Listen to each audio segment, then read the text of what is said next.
Hello, good morning. Kakain na po si Lola. Kumusta na po kayo dyan? Ako'y katatapos ko lang magwalis sa harapan. Daming dumi, dahon, lakas ang hangin kahapon. Sobra. Kaya ang dami mga dahon-dahon. Pati dito sa likod, di pa nakakatapos. Nagutom ako eh. Kaya gawa muna ng konting pagkain para maibsan yung gutom ng Lola. Eto. Siyempre, hindi mawawala si DXN sa akin. Kopi ng DXN yan eh. Ang ininom ko po ngayon, eto, kasi marami sasabi sa akin, ano daw ba iniinom ko? 3 klase po yung iniinom ko. Yan. Eto po, 3 klase siya. Likot ko eh. Ito ngayon ang aking kinakape. Yan. Ang tawag po dyan, 21 grams. 20 ang laman po ng isang bag. Ito naman, coffee. Pure black coffee po ito. Pure black coffee. Mas mahal po ito. 730. Ito naman, 730. 740 pala. Ito naman, 600. Ito yung classic. Puro 20 bag ang laman yan. Ito po yung classic, may maliit din. Oh. Mura lang po ito. Kasi 10 lang ang laman niya. Yan. 2 yung sa classic kasi. May isa bag. Ang isang bag, 20. Pagka sa karton, na katulad nito, 10 lang. Yun yung classic. Yung ganito po kulay. Oh. Yan. Ito naman yung coffee. Coffee. Pure po yan. Black. Pure. Wala siyang 3-in-1. Pure siya. Ito may 3-in-1. Hindi nyo na kailangan na asukal. Wala na kaya halo. Ito wala rin. Olen, thank you very much for your watching. Ayan, si Lola. May inom lang coffee ng DXN. Ngayon, nagluto lang po ako ng, alam nyo ba, mahilig ako sa saging na saba. Yeah, mahilig ako. Saka yung kamatis na mayroong itlog. Kumusta na kayo dyan? Ako nagpo-promote habang kumakain. Live po tayo eh. Medyo nagsalamin ako para makita ko yung mga si Chilet. Oh, kumusta na Chilet? Kumusta na pag-DXN mo? Good morning sa inyo. Nagutom ako eh. Alam niyo naman, trabaho ko lahat. Wala naman akong kasama sa bahay. Nag-iisa lang ako. Kaya trabaho lahat ni Lola. Alak na nga na ipinayat ko. Nag-slim po ako eh. Kaya pag trabaho, maraming ginagawa. Marami din kinakain. Pero limitado naman po yung kinakain ko. Marami po kasi nagtatanong sa akin sa messenger.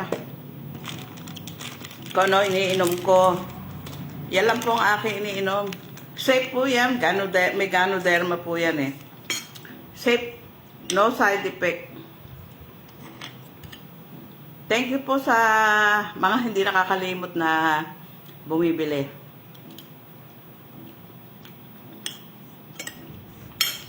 Len, baka gusto mo mag-order ng coffee eh.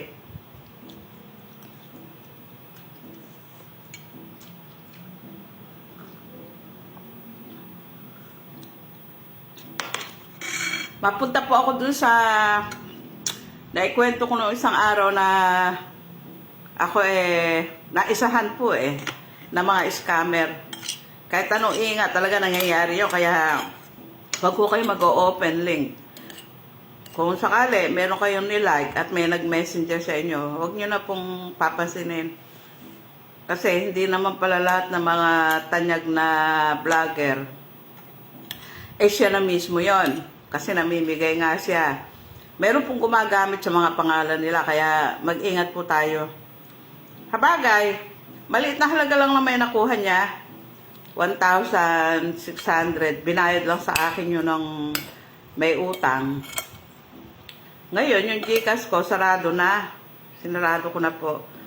Baka next week pa ako magpanibago ng GCash. Pero hindi ko na po gagamitin kung saan, ano yon. Hindi na po ako tatanggap ng GCash na magbabayad sa GCash. I-cash na lang nila. Kasi, mahirap po yung, aksidenteng mangyari na hindi mo akalain.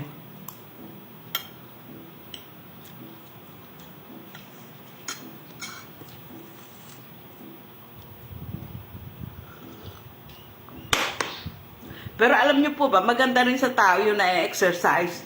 Yung nagtatrabaho ka, umiikot ka,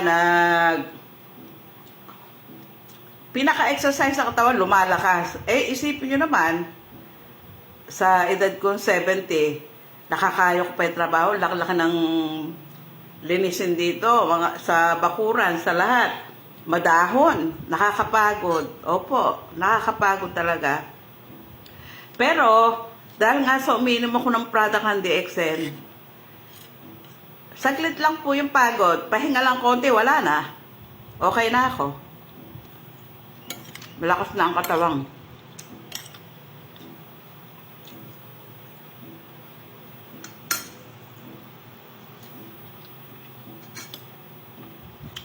Eh, katulad nga ng friend ko si Mila, eh, nakakatanggap na po siya ng benefit ng gobyerno. Nakakatanggap na siya nung